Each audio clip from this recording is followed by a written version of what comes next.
morning po. Ah, Bale nasa day 54 na po tayo ng ating daily prayer and devotion. So, ang na-assign po sa aking topic is Faithful Steward of the Gospel. Sa may mga Bible po, pwede natin buksan sa 1 Corinthians 4:2. Ang sinasabi, "Now it is required that those who have given a trust must prove faithful."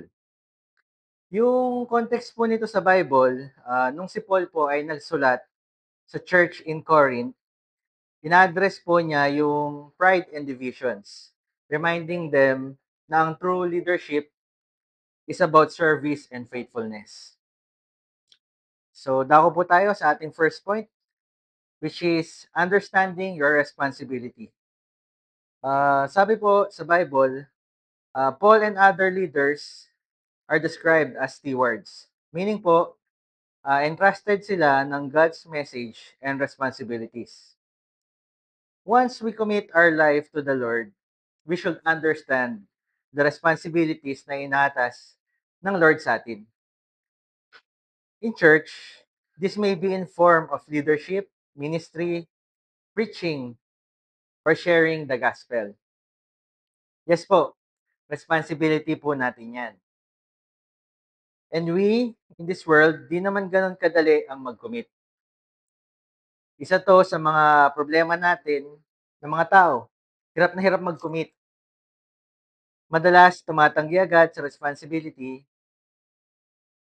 kaya baka kulang tayo nitong second point natin, praying for faithfulness. So yung verse po natin is nakafocus sa importance of faithfulness as a core Christian virtue. So nakadikit na po sa atin yan. In short, ang Christian shall be faithful with integrity. Kahit wala pong nakakakita.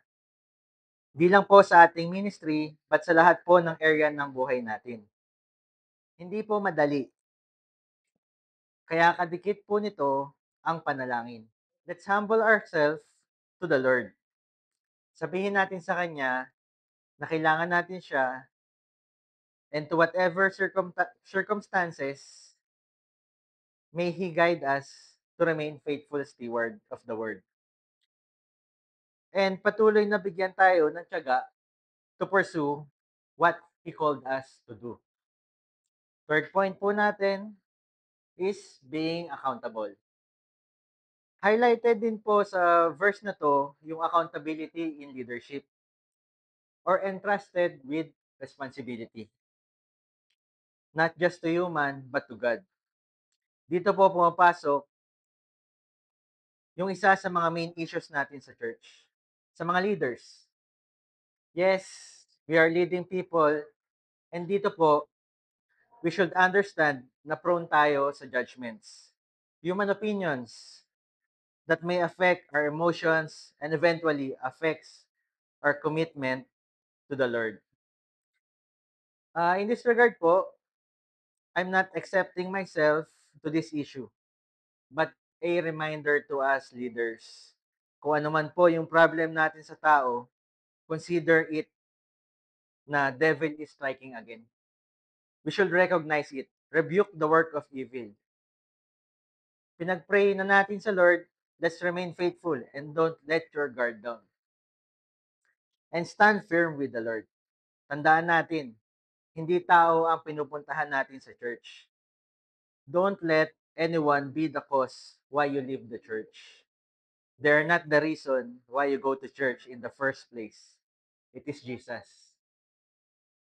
We are all leaders here. Let us all be accountable.